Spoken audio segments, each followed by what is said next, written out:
This is a Sandy Boy Productions podcast.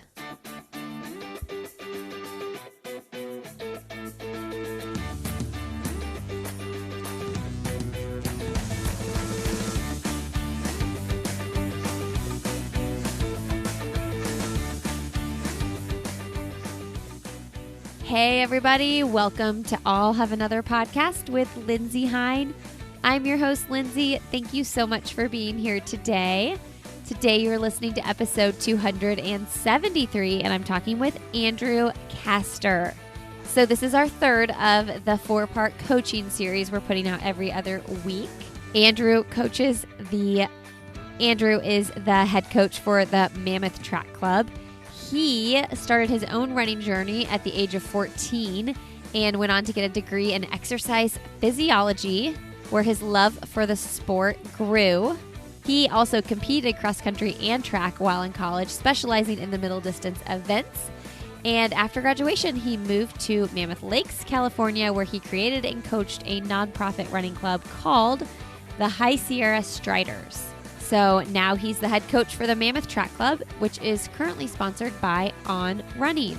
He is married to the great Deena Kastor, Olympic bronze medalist, and they have a daughter, Piper. Andrew was such a fun interview. We got to learn a lot about the principles he applies to his own coaching, some of the great lessons he's learned from other great coaches that he's had the opportunity to work with, and we get to even hear a little bit about Deena's training from back in the day. Super fun episode. Andrew stayed on for an extra, I think it was 9-10 minutes, and we did some bonus questions, which you can hear over on Patreon. He gives us his favorite workouts, big monster workout ideas, last workout ideas before a marathon, things like that. And when you support the show for $5 a month, you can get access to additional questions like that. Head over to patreon.com/LindsayHine to gain access. I actually also just recorded a Patreon episode with Lauren Flores yesterday, so that'll be dropping sometime today as well. All right. This episode is sponsored by Previnex. This is where I get my multivitamins, my Joint Health Plus supplement, and the best protein powder out there, Neurify Plus. I use it every day. My boys drink smoothies every day with it. I'm telling you, this smoothie we make is packed with all the good stuff. And when I am busy and on the go, a lot of times if I have an early morning workout where I'm going to meet my friends, I will just shake up the powder with some water. And it is good that way, and it is an easy way to get a little mini meal in when you're on the go. It is a vegan product as well. My kids also use their Super Vites, their kids' vitamins, and Previnex is a really amazing give back program that you all should definitely check out. So go save 15%, go support a sponsor of this podcast, and use the code ANOTHER to get 15% off your order with Previnex. All right, friends, enjoy my conversation with Andrew Kastor. Well, today on the podcast, I'm super excited to welcome Andrew Kastor to the show. Welcome to the show, Andrew. Hi, Lindsay. Thanks for having me. Well, you know I've interviewed Deena several times, so it's really fun to interview the spouse, the coach behind the Mammoth Track Club. Yeah. Deena's mentioned her podcast that she did with you. I think it might have been last year or pretty recent. I did have a chance to listen to it and thought it went well, and I'm happy to be on the show. Yeah. She came for the live show, actually, because she was here for Monumental. And then it was funny. I caught wind she was coming from Monumental, and I live in Indianapolis. So I was like, well, there is no way we can't do a live show around this. This is going to be awesome. Yeah, perfect timing. Yeah, the moons were aligned for that one. Yeah, for sure. Well, so I'm kind of doing a little coaching series here, and I love the thought of getting coaches from all different walks of the running careers and places. So I'm excited to have you on. Let's just get started here talking about what's going on with the Mammoth Track Club right now in these crazy times. Yeah, not much actually, Lindsay. We have several different dimensions of the Mammoth Track Club. We have our youth program that we usually do each summer for about 12 weeks, where we teach kids the fundamentals of track and field down at our track. And We also have race series and speaker series that we host. We have a Footloose Freedom Mile that's in its 15th year running. We had to cancel that, of course. So our adult membership, our general membership, is non-existent. We have such a small elite team that we do have organized practices. There's only 2 of them in town right now, so I'm only coaching 2 athletes, and they're doing 2 different workouts, and they're down at the track, and so it's pretty minimal right now during this pandemic and these crazy times. But using this time to kind of regenerate a little bit and get some ideas for the future and nail down some nuts and bolts for future endeavors like camps and future races that we can host here in Mammoth when things do open back up. Yeah, it's such a strange time for everybody. Now, do you guys in general keep your numbers low on the elite side for specific reasons? No, it just kind of happens happens to be the way it is right now. We've had upwards of 10 athletes in the past, fluctuating between 6 and 10, and right now we're at 4. We did have a not a housing issue, but we were getting housing from Mammoth Mountain Ski Area, and we had that for 4 or 5 years. And when that went away, some athletes went away with that retraction that happened, unfortunately, because Mammoth is an expensive place to live. I mean, we're a resort town for mainly San Diego, Orange County, LA area people that come up and ski in the wintertime. So housing is pretty expensive.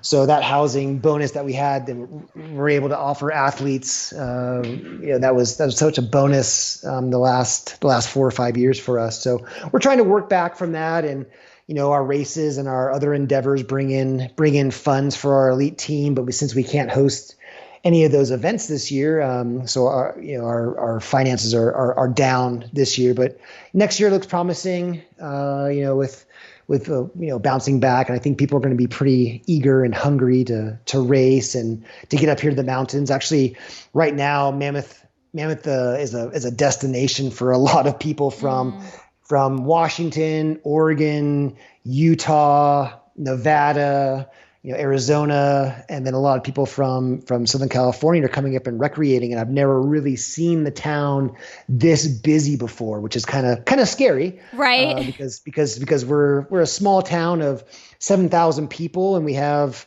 our hospital only has 17 beds and 4 ICU beds. So our county health officials are quaking in their boots seeing all these people in town, and with rising numbers of COVID cases and everything, it's getting a little scary. But most people, I think, are responsible. Mm-hmm. I see a lot of masks out there, especially people recreating and riding their bikes, and they either have a clava on or a mask or some sort of respirator kind of dampening device on, to be courteous and respectful to others. So we seem to be managing all right.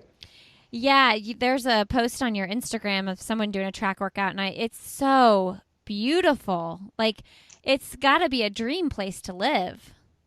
It is. We came here in 2001, bought our house in 2001. We were only going to be here for 4 years. We were going to do a 4-year experiment here with one Olympic cycle, and that was 19 years ago, and we love it here. We built the track 8 years ago, down by the airport. It's about 10 miles outside of town, so it's at 7,000 feet, so it gets less snow, and we're able to use it more often than if it was in town. And that we're pretty proud of that track. Our nonprofit organization, Mammoth Track Club, helped bring that track along with the municipality of Mammoth Lakes. Was a public-private venture partnership between the two organizations. We're able to fundraise for that track and to get it in, and it takes some pretty good photos of athletes running down there and training.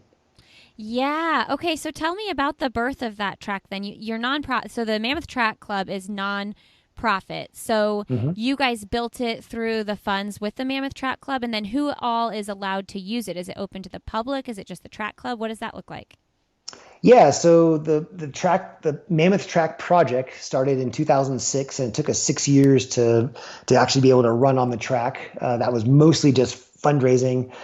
There were some animal mitigation protocols that we had to do where there were the California sage grouse. It was a migratory path of the sage grouse, and we had to give them a year warning that we were going to build a track. So we had to lay down special apparatus to divert them around, so they for the next year would know to go around the track and all this kind of stuff. So it was quite the process.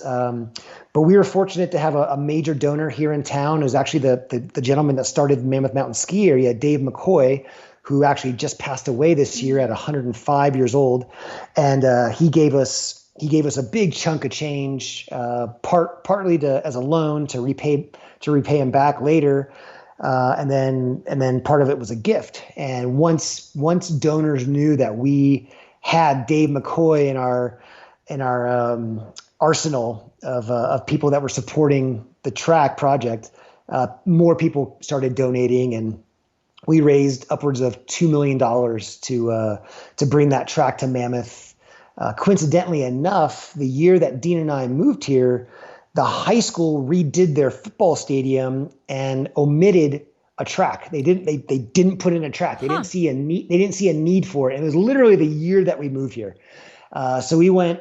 I guess 11 years without a track in Mammoth, and we were still able to produce a lot of good track runners during that time. Of course, Meb and Deena won Olympic trials in the 10,000. In 2004, Ian Dobson made the team. In 2008, we didn't have a track. Morgan Usini was ranked number 1 in the world in the 1,500 meters, I think in 2011 or 2010, and we didn't have a track. So we're still able to get that done, the track work, or minus a track. But now that we have one, it's obviously a valuable tool for us, and it's open to the public. It's one of the very few tracks in the country that's not attached to an organization or an institution. So it's not on a high school property. It's not on a middle school or college. It's just it's right next to ball fields, and it's across the street from a pool, and there's like a little animal shelter there as well. So it's kind of a multi-use facility, recreational, park. With mountains in the background. Yes. It's very picturesque. Well, that's crazy. I can't imagine like a track team not having a track to run on. So like when they had home track meets, what do they do?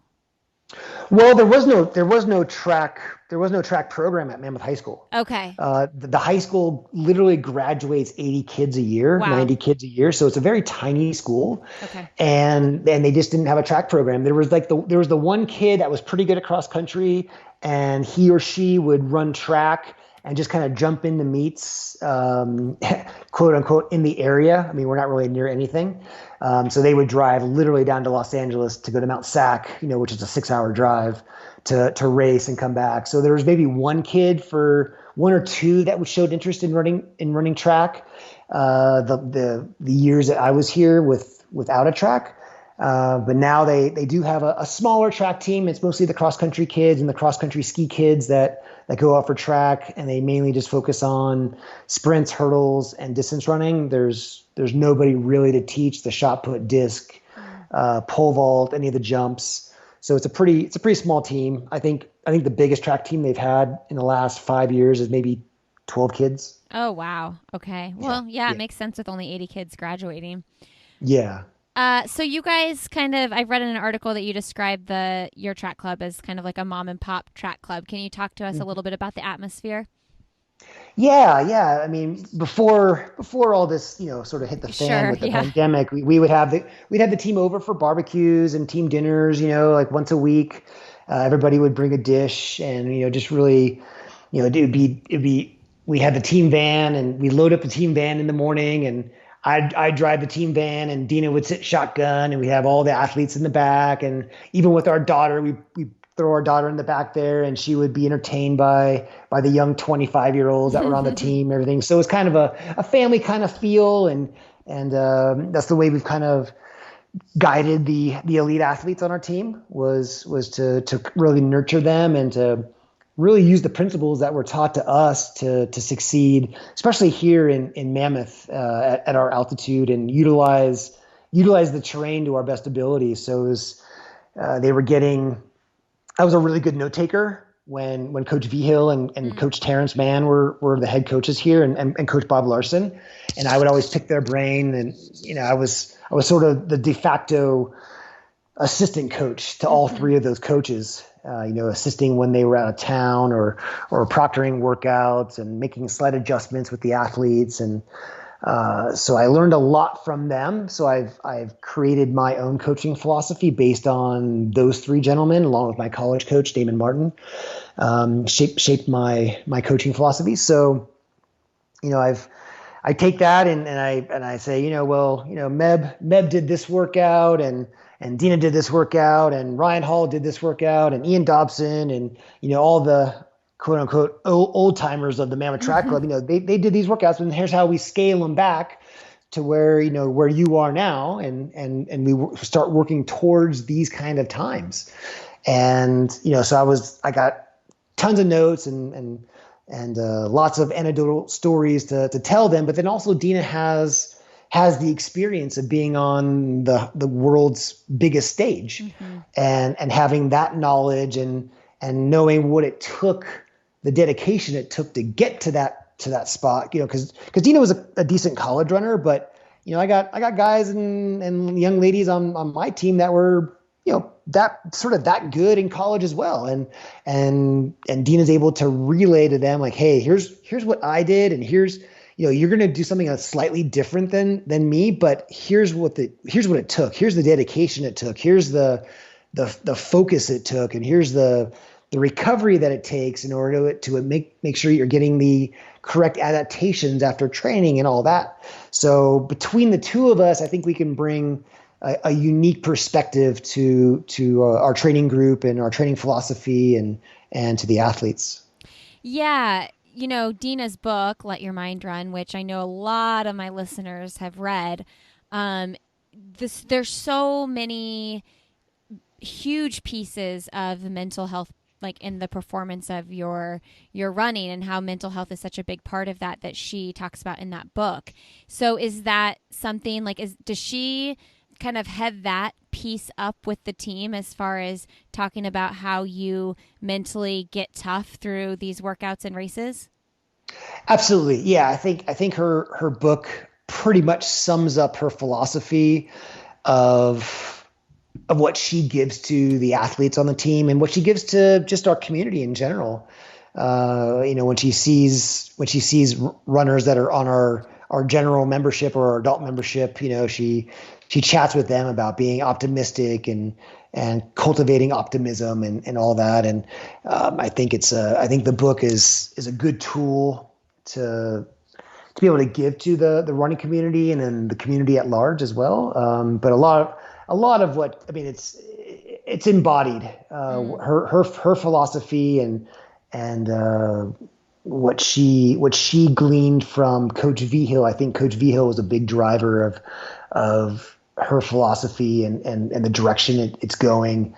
And the book really sums it up very well. Yeah, it really does. It's one of my favorite. Well, it's one of my favorite books, but definitely one of my favorite running books. Talk to us about Coach Vigil and Bob Larson and Terrence, and you said you took a lot of notes from them. What would you say some of the biggest lessons you learned from them were? Well, I guess a play on words is loaded, right? Yeah, it was a play on words is Coach Larson making notes all the time. So I took notes all the time as well. So, there was one instance where Bob Larson, because Bob Larson coached Meb, and then Coach Vigil coached Deena, and then they were able to bring in other athletes that sort of were in the mix with Coach Larson and Vigil. But I remember one time with Larson, we were at Stanford and Meb was going to run a 10K, and I think it was the year he ran like 27:20. It wasn't his American record. I think it was a couple years later. And Bob had his notebooks out, and he was saying, "Oh yeah, Meb, 2 years ago before the race, when you ran 27:13, the American record, you had half of a turkey sandwich from Subway." Gosh.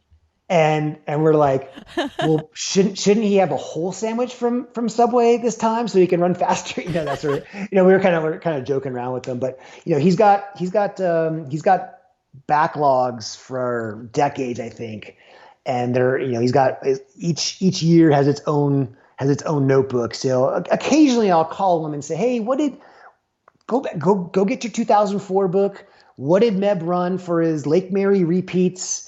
At 9,000 feet, with how much was it? 2 minutes rest, or was it 3 minutes rest? And was he running 10:15 for those 2.5 or 2.2 mile repeats? And he would go back and he'd say, okay, give me a minute, Andrew, give me a minute. And he'd put his phone down and he'd go back to his archives and that sort of thing. So I think taking notes is good, because then you can obviously reference a workout from a few years ago and say, hey, you've progressed. And but that day it was cold and rainy or whatever, and it was really windy, or you had to stop because of there was lots of traffic or whatever it was, and just make little tiny notes. So I've been doing that all along and making good notes. And Coach Vigil, I think Coach Vigil has a very simple philosophy with training. More volume, the better, as long as you stay healthy, of course. You got to be able to recover. And one of his big philosophies is, here's the training plan.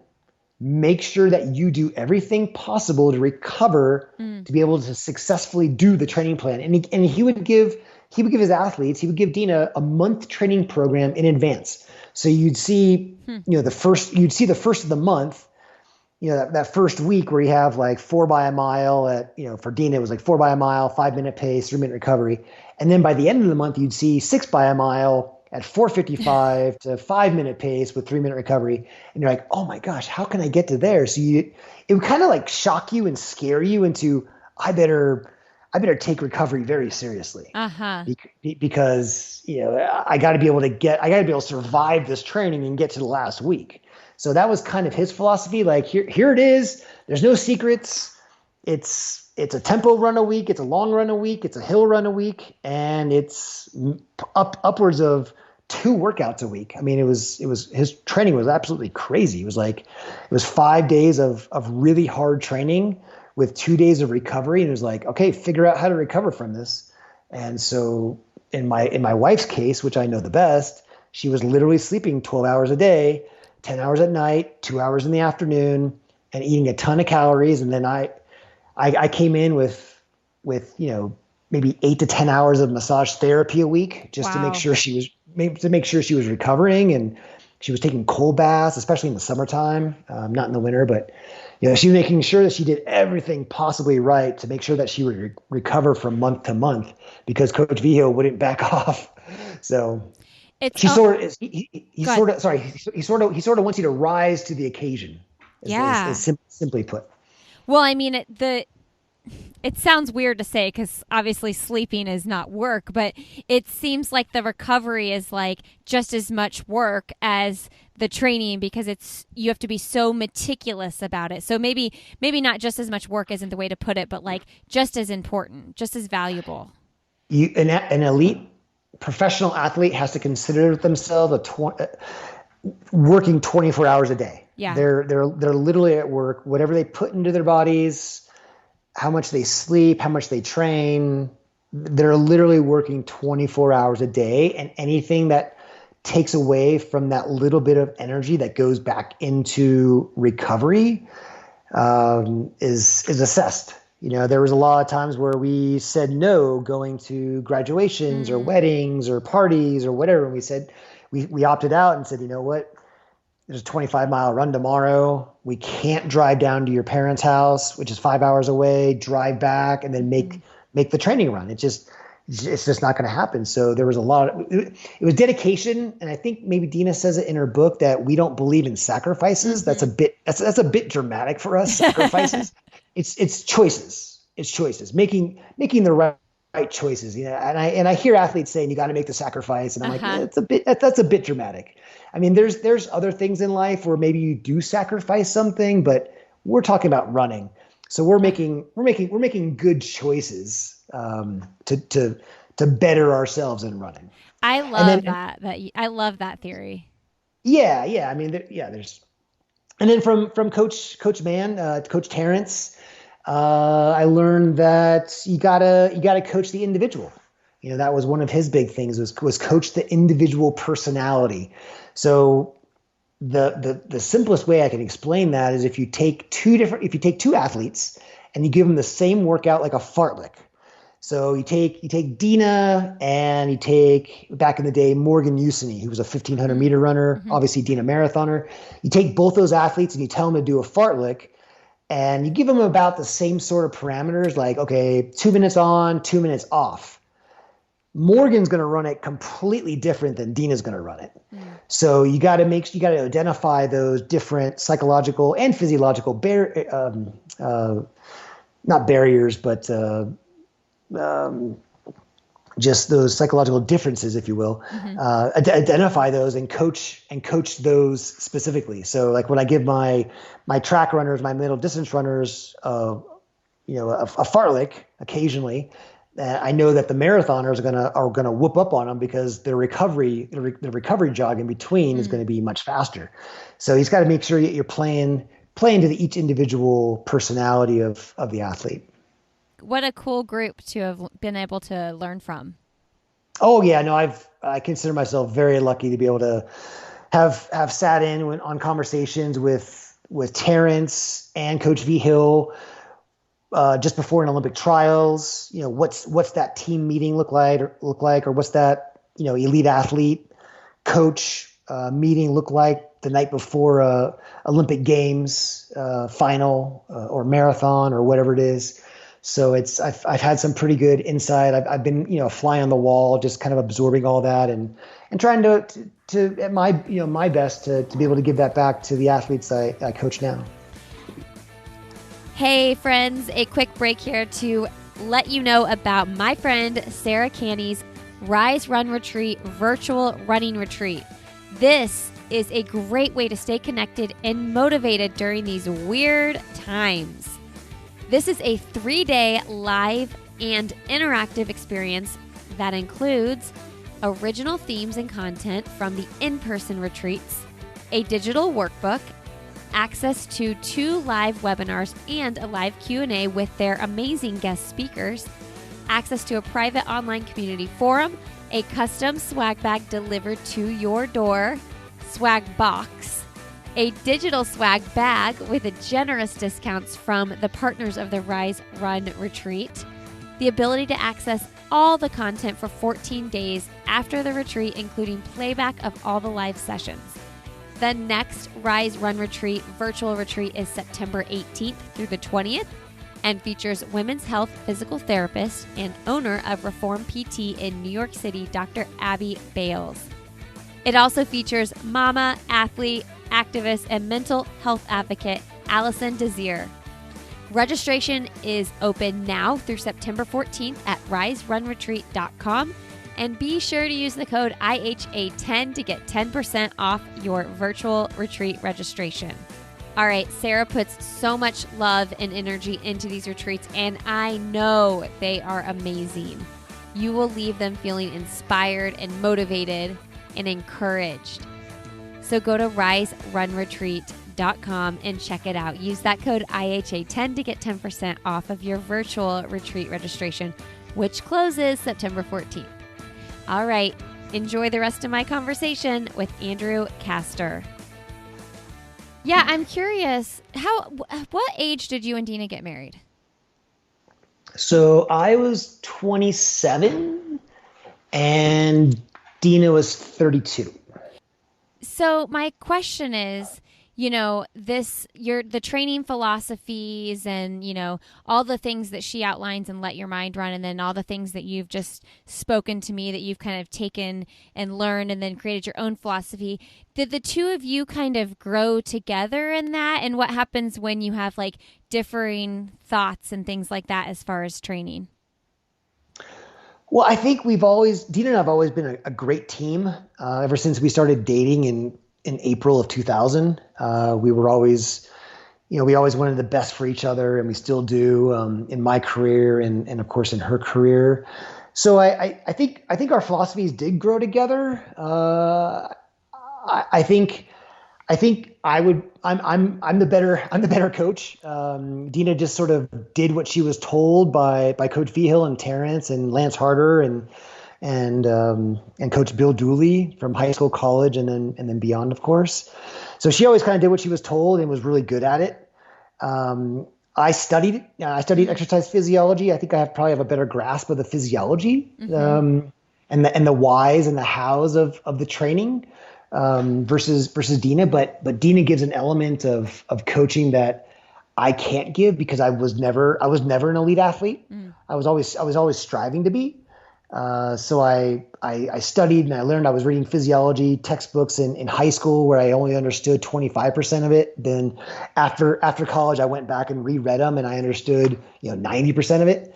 So I was always kind of a student of the sport, and keep up with the latest on what's happening in the sport. I'm always the one filling Deena in on, oh, this is a new rule by IAAF or WAF, and this is here's the opening window for Olympic trials, because she doesn't keep up on that stuff really.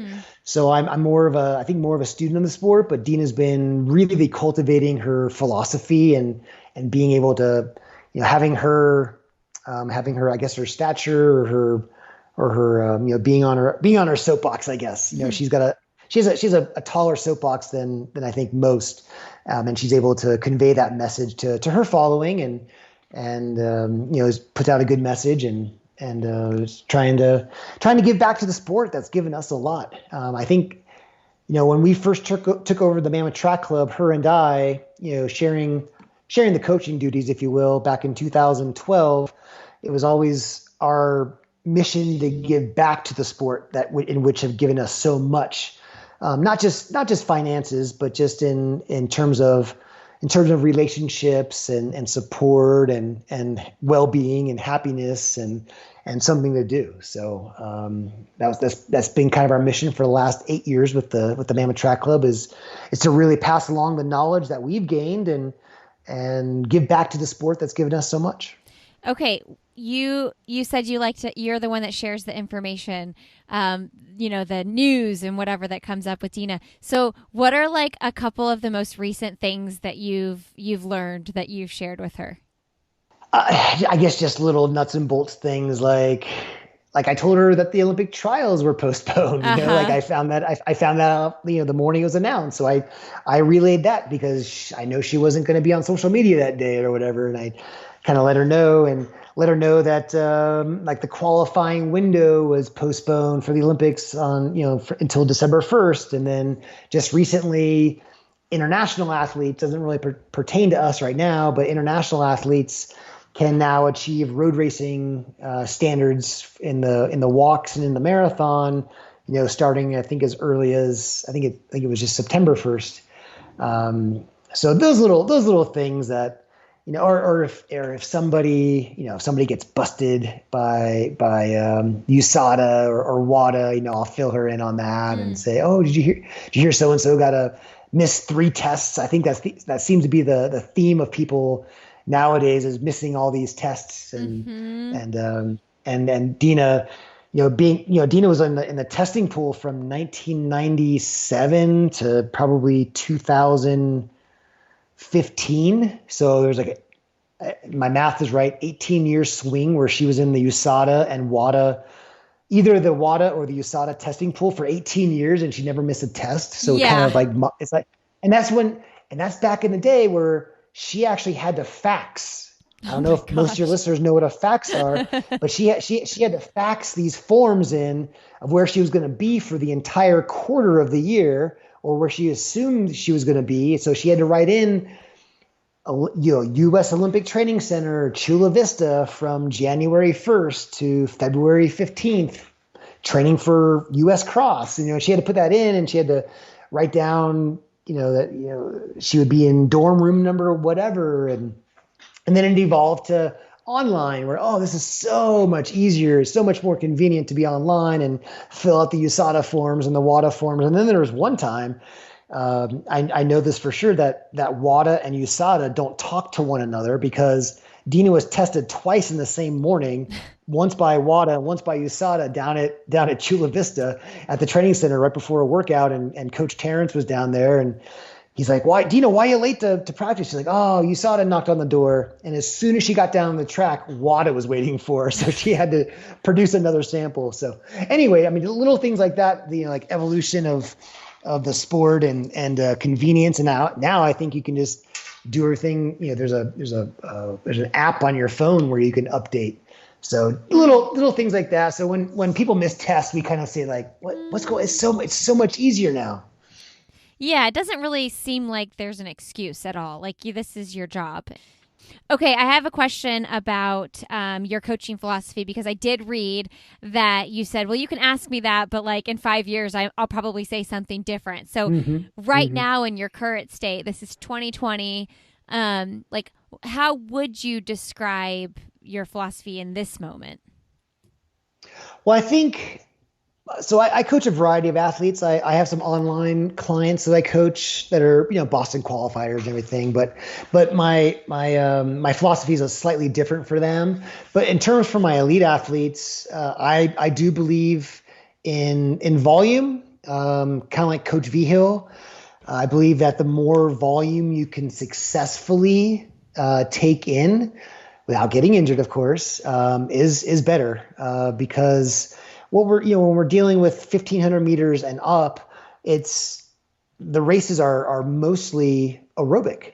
So I think it's right around 85% aerobic, even for the 1,500 meters. So my goal is to really lift the training volume as high as possible successfully with my athletes. And then also I believe in hard day, easy day. I got two guys on the team right now that are 61-minute half marathoners, Reed Buchanan and Nico Montanez. And they recently ran the Houston half back in January before everything shut down and before the Olympic trials and the marathon. And they both ran 61 minutes. And, their easy training pace on their recovery days are 7:30, even though they are racing 4:42 and 4:43 mile pace for half marathon.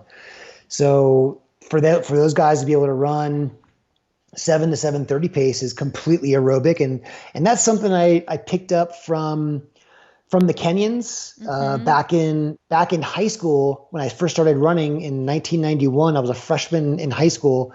And I remember getting a track and field news magazine, and they had an interview with Paul Turgot, who was the big stud from Kenya, who was, I think a 5 or 6 time world cross country champion, eventually the world marathon record holder, half marathon record holder.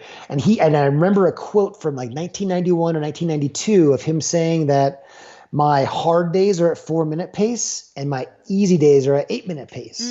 And that's really stuck with me. Whether or not I adhere to that, in my own running, that was different. but as in terms of coaching my athletes, and that trickles down to my Boston qualifier type athletes that I coach and Olympic trials qualifier athletes that I coach online. That trickles down saying, you know what? I challenge you to go even slower next time. I challenge you to run 8-minute pace. I challenge you to run 9-minute pace, because you're going to thank me come workout day, because you're not going to be taxed. And for a lot of college guys and ladies, that was kind of like, whoa, is this guy nuts? And I said, yes, but you're going to run slower, but you're going to run longer. So you're spending more time in that aerobic zone. You're spending more time in that fat burning zone, and you're developing more aerobic enzymes. You're developing more capillary beds that innervate the muscles and nourish the muscles and remove waste products and byproducts.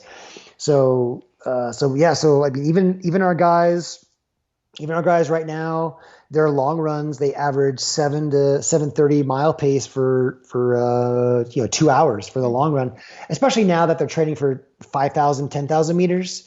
During the marathon season, it's a little bit different.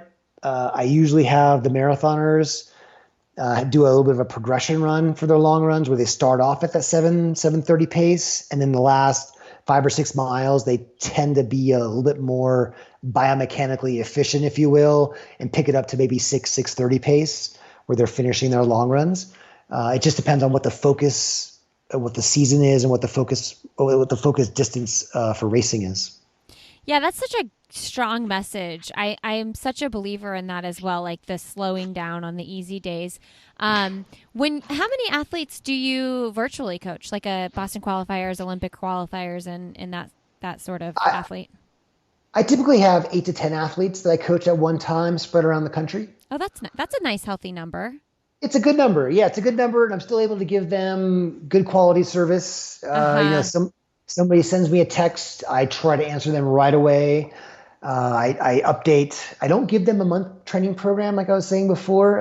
I give them a weekly program. I like to change that in real time, if you will, based on their report. Every Sunday, I read their reports, their weekly recap, and then I either stay up late Sunday night or I get up really early on Monday morning, and I send them all their training with descriptions and everything. So I like to give them.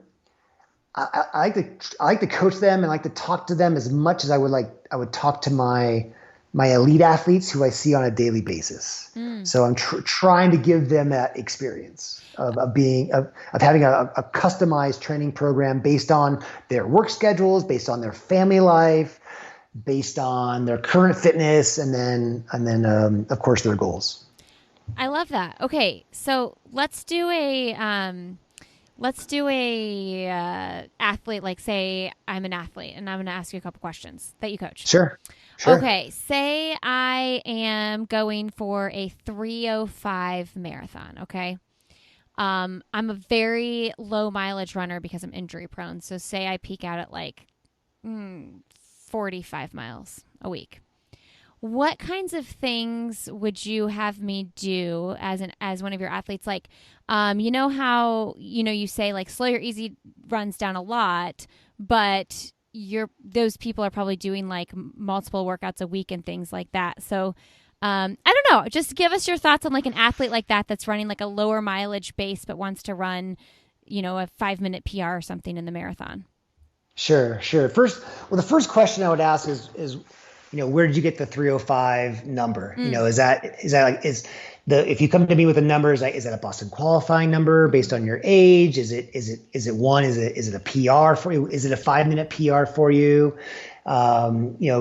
Go back and look at your history. Is that a realistic goal? How much time do we have to work? Because there's obviously a learning curve between athlete and coach. I just picked up an athlete a couple weeks ago, and I told her, I said, hey, no, Suzanne, it's going to be a learning curve on my part and a learning curve on your part. So the more information I can get from you based on your history of running, what you've done in the last 2 or 3 months, and based on your goals, and then the learning process of how we're going to communicate, just to kind of let that person know that there is a learning curve, and I may miss my target, the target times for workouts, but in the first couple of weeks. But then I'm usually a quick learner with the athletes, and I'm able to prescribe workouts and get them going fairly quickly. But I think for the most part is making sure that the athlete understands my training philosophy. So I spend a good hour, maybe even an hour and a half in our first initial phone call to really lay out my expectations, and then to hear what their expectations of me are, and then give them a PDF of my coaching philosophies that they can read at their leisure. They answer a big questionnaire that, everything that they have access to: weights, treadmill, what altitude they live at, whether they have cross-training equipment like a bike or access to a pool, make sure I have a really clear picture of what's going on and what they have access to and what they're comfortable doing, and see if there's any injury history. And I don't do a lot of diet coaching. I think that's a kind of a personal thing with athletes. I give my advice, and I think it's pretty sound. Lots of green vegetables, lots of variety, nothing in excess, that sort of thing. Pretty general, but then to really go trial and error with some people, like, okay, so a banana, bagel, and peanut butter didn't work for you before the long run. Let's try something different, like a little bit of oatmeal with blueberries or something, So I do a little bit of that with them, kind of coach them through different scenarios and being able to look at things from different angles. Sometimes an athlete's so used to doing one type of training where, well, I run 7-minute pace on this day, then I try and run 6-minute pace on this day. And I have this loop that I do, once a week. And I always try and go faster, whether I have a workout or not that week. And, so I sort of back people off that. And I had to wean one of my clients off of Strava because she got so wrapped up in what other people of her ability were doing that I said, just delete your account. I did that for one of my elite athletes back in the fall. I grabbed his phone away from him and I actually deleted the app of Strava. And he's like, what are you doing? I'm like, you don't need that. You don't need to be comparing yourself to other people on a daily basis. I think it can be destructive, which is why we don't really post the Mammoth Track Club. We don't post workouts. We don't post workout times. We just kind of like, hey, we did 6 by a mile at 10K race pace or half marathon race pace with 3-minute recovery, just so that other people can like relate to it. Versus saying I could never run as fast as so and so because they did their repeats at 4:24 per mile, and so we just take that approach, whether it's right or wrong. It's just our approach. But I think falling in the trap of seeing what other people are doing on a daily basis, and that was one of the things that, looking back on it, we sort of pride ourselves on now is when Deena was training. We're training at altitude, 7,000, 8,000, 9,000 feet. So workouts really don't equate to what you can do at sea level. So we were like, you're getting really fit. I don't know how fit you're in, but I think it's really fit. And then she would go down and, run 107 for the half and then go to London and run 219 by just training up in Mammoth and doing these tempos at 5:30 pace and 5:20 pace and doing mile repeats at 5-minute pace. And we're like, I think you're fit. You haven't raced in 5 months, but the training's going well. You're super healthy, and you're each every other week you're getting faster in your workout. So I think this is good. So we were literally training with blinders on because it was kind of before the internet. I mean, the internet's been around a while, a lot longer than most people think. But there wasn't like training websites, Totally. or there wasn't in 2002, 2003, 2004. There wasn't a lot of running websites where you could look to see what so and so was running on a daily basis. There certainly wasn't social media and other clubs posting different workouts and everything. So we were literally training with blinders on, kind of like at horse races where all the horses have blinders on. They can't see the other horses and get distracted. We were just in our own little microcosm, just getting supremely fit. And that was kind of like our motto for a lot of years, was like, okay, let's get supremely fit and let's go down to sea level and race and let's see what happens, because there was really no indicator workouts at altitude that we could be like, oh yeah, I think you're in sub 15 shape for the 5K. And I think you're in sub 31 shape for the 10K or whatever. It was just kind of like grind and get as fast as you can and then let it rip. Wow. Yeah, I was going to ask you about sea level. How important do you think that is for elite athletes to be able to train? I mean, I know some people go to training altitude camps, but then some people just live year round. Is there a big difference with living there year round opposed to like doing, 2-month stints at camp? I think so. It becomes more of a lifestyle. And this is kind of rooted from Coach Vigil. And Coach Vigil would always encourage athletes to go and live at altitude, just because we can produce a higher red blood cell count all the time. But there's a factor that most people don't think about, and that's the plumbing in our bodies. If you're living at altitude, you get the structural adaptations that are required to accommodate the rise in RBC mass. So what that means is that you just get more plumbing, you get more nooks and crannies to stash away red blood cells by living and training hard at altitude. So the athletes that just go and do a 1 month or a 2 month sojourn to altitude for altitude training camp, they're looking at, okay, yeah, my hematocrit profile went from 43 to 46. I'm a responder, or went from 46 to 50. I'm a responder. Yay. And then they take that mass, they take the red blood cell mass that they created by living at altitude naturally, that they go down to sea level and perform well.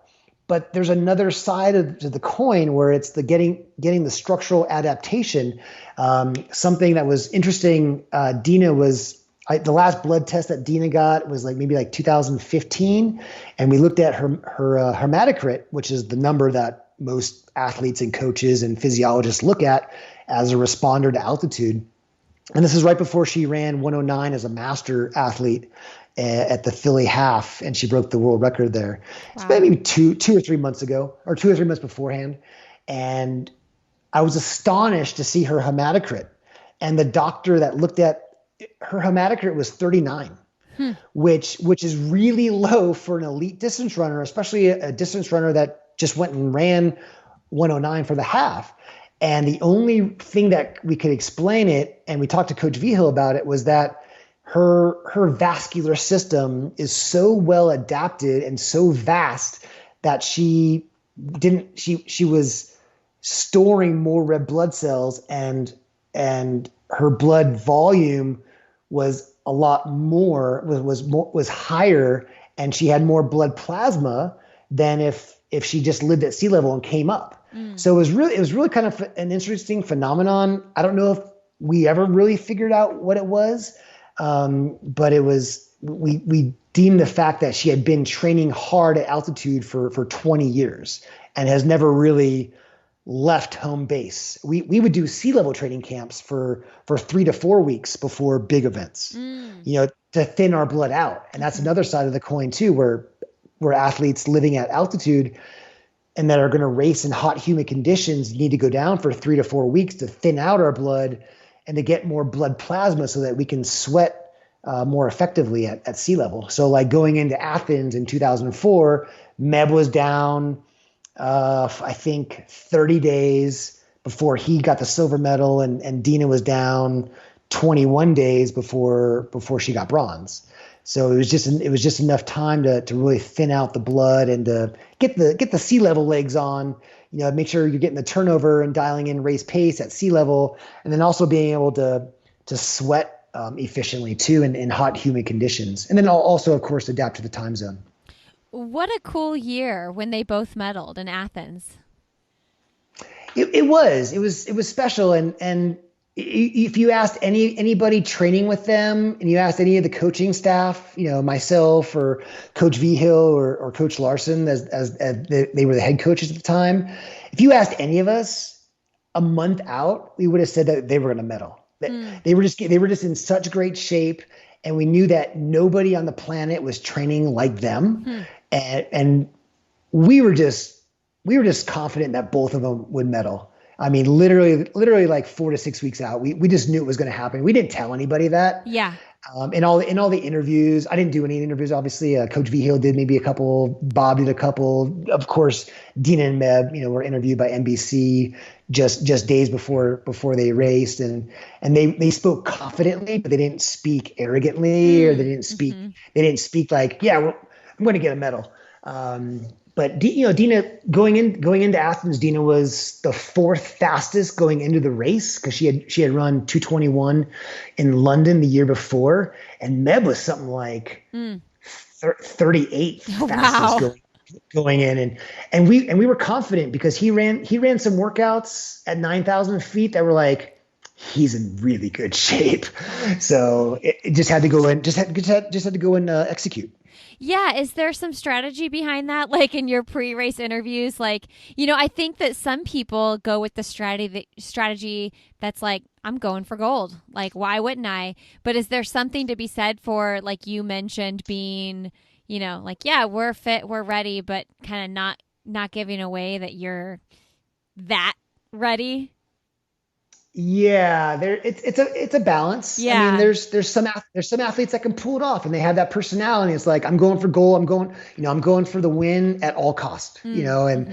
And they'll tell that to a reporter. They'll put it out there to the universe that that's what they're doing, and that's a personality type. But for both Deena and Meb going into Athens, there wasn't a U.S. medalist for 20 to 28 years, I believe, Yeah. something like that. Frank Shorter, and then of course Joan Samuelson. Uh-huh. So it's kind of like if we can medal, that'd be awesome. If you interview Deena right now, she would say in retrospect, she was probably the fittest in the race, and she should have gone for the gold in Athens. And that's something that she regrets. And going into that, saying I'm gonna, and it's kind of funny to say I'm gonna settle for a medal. It's like that at the time it was like this. At the time, it was a big deal for us, but in retrospect, like. She closed that race in 4:57. Up until that time, it was the fastest mile ever run by a woman in a marathon. It's obviously since been way broken, but up until that time, she said, "I just didn't go." And I think she may talk about that in her book, like, Yeah. why am I back here in 30th place at 5K? I should be up with the leaders. And it was just kind of like that unknown, and also the heat and humidity kind of scared her too. Everything that we were getting out of the USOC prepping up for the race was, it's going to be hot, it's going to be humid, and you need to go out conservatively. And that was drilled into us. And I think when Deena was able to accelerate the last half of the race and pull up to third place, Meb saw that as, I'm just going to run with the leaders. And I'm gonna run to win, because if Deena can do it, in the second half of the race, I'm going to do it in the whole race. And so I think that helped. I think that helped with Meb's psychology going into the race the next weekend, which was a ton of fun to watch him, pull off the second place. And those guys ran their last 5K like blistering fast as well. It was like low 14s, like 14:10 or something, or 14:12, I think, for the last 5K. They were also rolling too. Wow. Are you guys still close with Meb? Yeah, we're close with Meb. He's moved away, of course. Yeah. He sold his house about 10 years ago.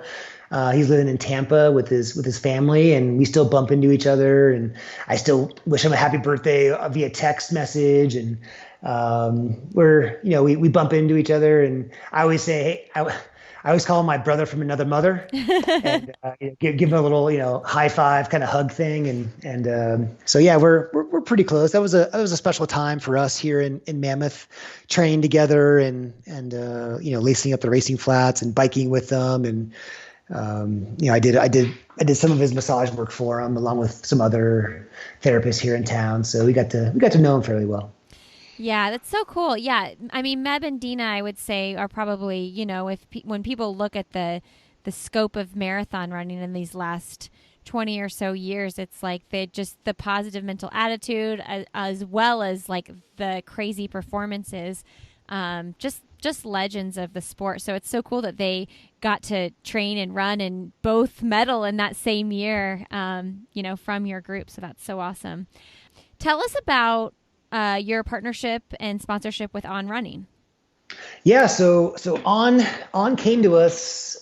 We were without a sponsor in 2017, and I had never really heard of them in the winter, probably in January, February of 2017, until they reached out. I actually got an email from Nicole Blood, who was a standout high school 2-mile runner from New York, and then of course went to Oregon, and then of course was training with Coach Gags. And I thought I saw our email pop up. I'm like, oh, she wants to join our group, and no, it was like, hey, you guys looking for sponsorship? And I work with On Running. It's a Swiss company, and they're out of Zurich, and she's like, we're really looking to sponsor a group and sponsor some athletes here in the United States, and we think your history and legacy and everything you've done in the sport has a good reputation.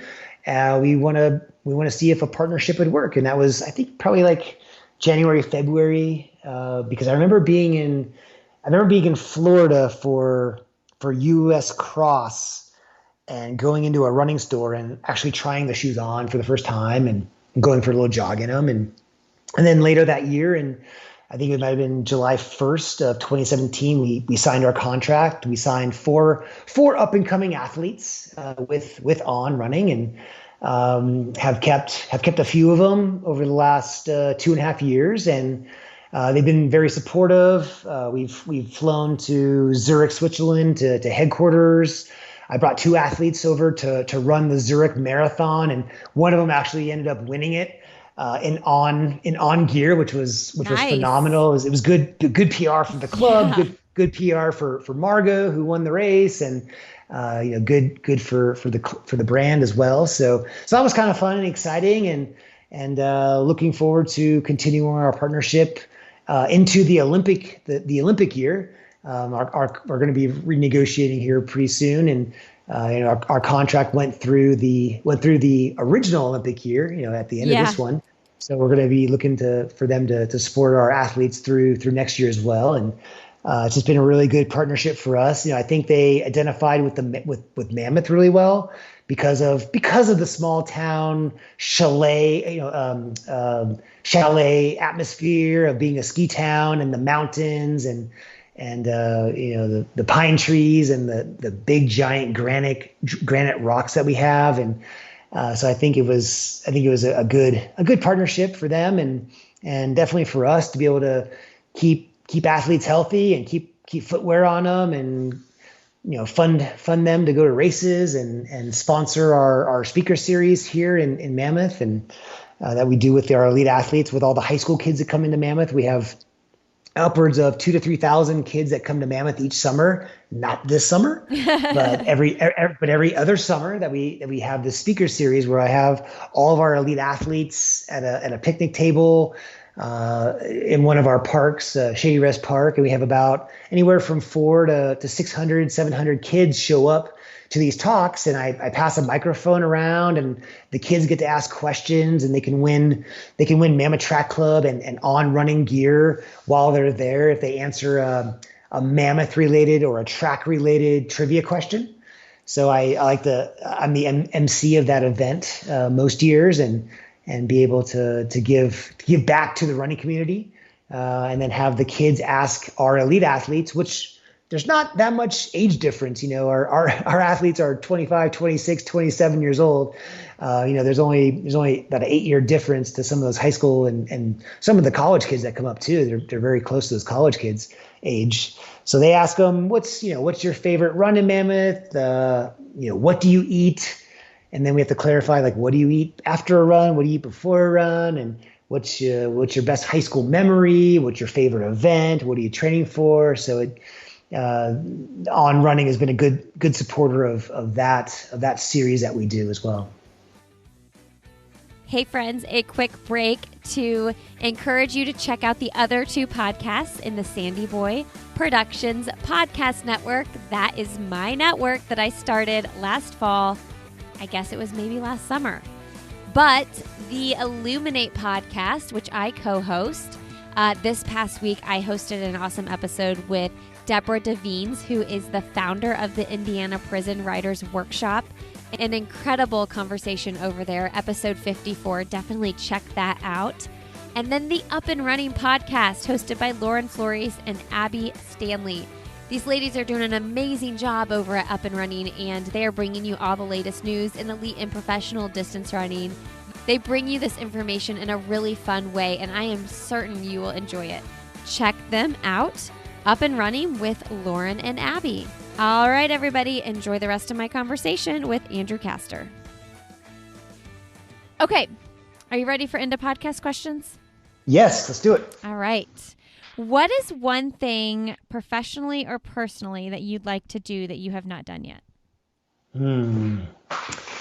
Yeah, let's see. I'm thinking, well, I'm still not satisfied with the complete development of the Mammoth Track Club organization itself. I'd still like to recruit athletes, develop elite athletes, hire on coaches to to coach our youth program in the summertime, and then expand that, hopefully through the spring and fall, because in the winter we ski, obviously.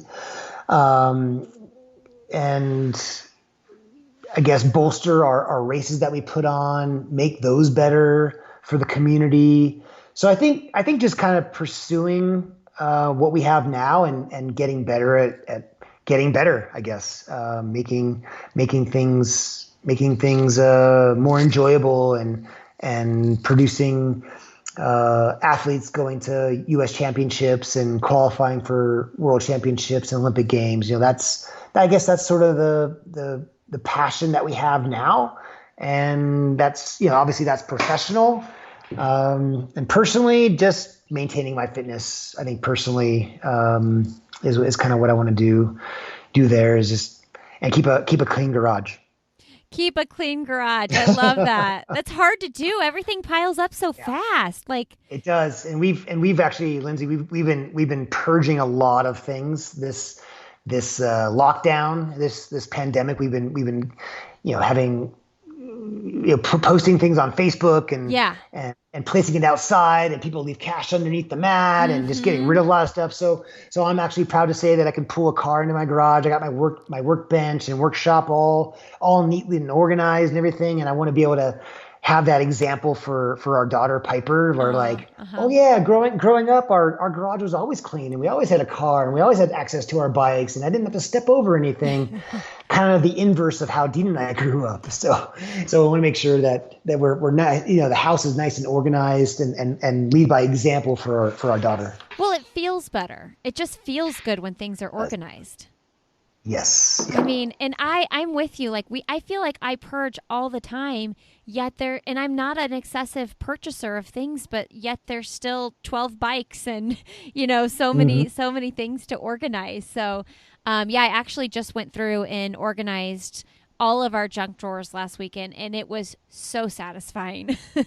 It's awesome. Yeah, it's a great feeling. I'm actually able to get more work done and be more creative when things are organized.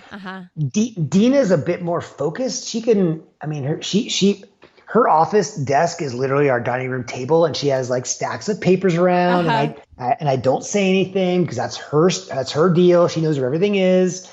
But I couldn't work like that. I have to spend 5 or 10 minutes organizing my desk first before I can actually be productive. Because I get, I throw papers and mail on the desk, and it gets discombobulated every once in a while. But in order for me to sit down and focus and write something, I have to have everything in its place before I can do that. Oh, I feel that so much. Okay, what's an accomplishment you're most proud of?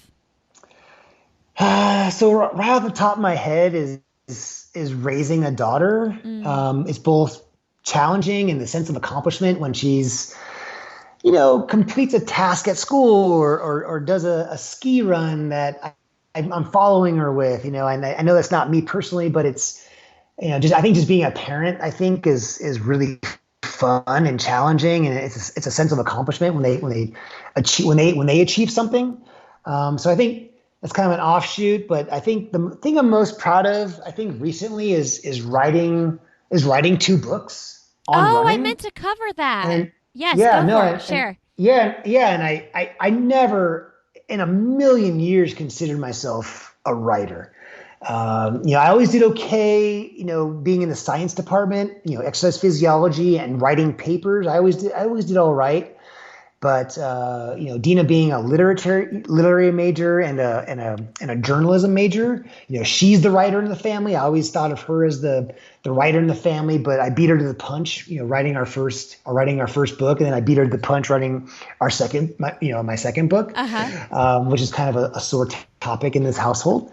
But I was approached by a publisher and said, hey, you want to write a book on running your first marathon, and do you want to write a book on running as you age? And I'm like, I guess I do have some experience with this now. And then, it goes through a bunch of renditions and revisions and edits and everything. And the shiny end product actually comes out all right. So I think this, in recent times, I think writing my 2 books is the biggest accomplishment. And then the most I'm proud of at this time. But then, both Deena and I are insatiable. We have goals. We want to accomplish more and keep going. And, we never think of ourselves of retiring, even though we have, 401ks and retirement plans. It's like, are we ever going to use that money? Because I don't ever see me retiring. I don't ever see you retiring. What do we're always going to be consulting in some way, or, hopefully Deena's, fortunate, she's fortunate enough to be able to give talks to at running expos or to companies or whatever. So she can see herself doing that for another 20, 30 years. And if there's still an interest, I can continue to do clinics and talk to young athletes. So I don't think we'll ever retire. It wasn't until recently that we looked back on her career. Must have been in the last 2 or 3 years where we sort of took our head out of the sand and was like, wow, look what you did. That was amazing. That was great. Because in the meantime, like in the moment, we were just so wrapped up with what we were doing that we never really took our head out of the sand and kind of like looked around and said, you ran that race and you won this one and so forth. And I think that was kind of a enlightening moment. Like, wow, let's take a minute to take a deep breath and look at what we've done, kind of acknowledge it, be like, okay, that was cool, but let's see what we can do in the future now too. I love that. Yeah. Retiring sounds really boring, to be honest, but maybe right. I'll revisit that in 20, 30 years maybe and say, no, it sounds pretty good. I don't know. Mm-hmm. Oh, that's wonderful. Okay. What's the best, most recent book you've read? Yeah. So, I read the one that jumps out right now is Atomic Habits by James Clear. It's been a few months since I've read it, but it's probably the best book I've read. Just basically, habit stacking, and really making habits the compound interest for self-improvement. Making sure that if you brush your teeth, you got to make sure that you floss, and then make sure that you gargle, and then do your push-ups right afterwards, that sort of thing, where you're just putting all these habits like in succession to where you can better yourself. There's obviously more examples than that, but that's just something off the top of my head that people can do that are all healthy things that you can do for yourself. But most recently, during this lockdown, I picked up Frankenstein. Okay.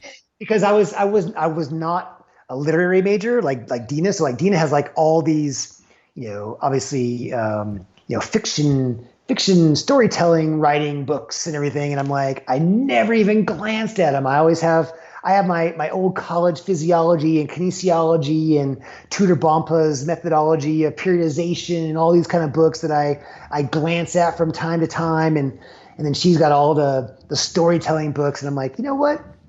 I've sort of neglected that over the last 25 years. I'm going to go back. So I started reading Frankenstein. And amazing. I only understand, half of what's going on, but just the architecture and the wordsmithing is just beyond anything I've ever read in the last, 20, 25 years. So it's been good to maybe bolster my vocabulary a little bit. So that's been been kind of a fun journey in reading, whether I completely understand the wording or not, based on the 1800s and so forth. Wow. So. Okay. Wow. That book, 1800s. Wow. Okay. That book sounds intimidating to me, to be completely honest. I do love to have a fun, like a story book and also a book like Atomic Habits to be reading. And Atomic Habits is on my list. I've heard great things. Okay, who's someone fun, motivating, or inspiring you'd like to sit down and have coffee, tea, or cocktail with? Oh, boy. Well, I haven't seen my parents in a couple years. They live in the Midwest, and I was going to go visit them in the spring this year, and I'm not going to do that because they're getting older. They're close to 80 now, and actually, my mom is actually turning 70. My dad's going to be 80 next year. So I would love to sit down. I mean, they're really, really funny when you get a couple glasses of wine in them. I always have a great time when they always rehash my my upbringing and my childhood, being raised an only child. They have a lot of stories about just me, obviously. But I think in terms of, someone that we can all relate to, I kind of think of Tom Hanks, the actor. Oh, yeah. I've never met him. I don't know him personally. I've only seen a couple interviews with him, but just his presence on screen and his personality, you just think he's a fun guy. He's funny, he's witty, he's a fun guy. He's experienced a lot. He's given back to the community, in some regard, back to humanization, if you will, back to, globally in terms of philanthropy and giving. And so I don't know, just to either have coffee or a beer with them and just to kind of get to know him for some reason, I think would be kind of fun. He was a child, me growing up in the late 70s and early 80s, watching his movies. He just seemed like a fun, easygoing type of guy. And I think, Tom Hanks. He does seem awesome. He just seems all around legit, for sure. Like relatable too, for sure. Someone being so famous. Okay, what, Andrew, is your one message to send to the world? And if I had to sum it up in just a few words, I would say take a deep breath, relax, and focus on giving back. Focus on just sending out good energy to, even if it's just one person a week, or if you have the platform to be positive to thousands or even some people millions, with a tweet or a post or whatever, just to take a deep breath, relax, and to focus on giving. Somebody needed to hear that. That's awesome. Thank you so much, Andrew, for coming on the show. I really appreciate your time. My pleasure, Lindsay. It was a lot of fun. Thank you. Yeah. Hey, everybody. Thank you so much for being here today. Thank you, Andrew, for coming on the show. You all can find Andrew on Instagram. He is Coach Castor over there. You could find me on Instagram. I am Lindsay Hine 626. I would love to connect with you there. On Twitter, I'm at Lindsay Hine, and on Facebook, I'll have another podcast with Lindsay Hine where we have a group as well. Definitely join the group and connect with this community over there. I think that's all I got. Leave us a rating and review. Take a screenshot, share it with your friends. Anything like that would be helpful in helping us grow this show. Thank you all so much for being here. I appreciate each and every one of you, and have a great Friday. Have a wonderful rest of your weekend. And as always, I will see you next Friday.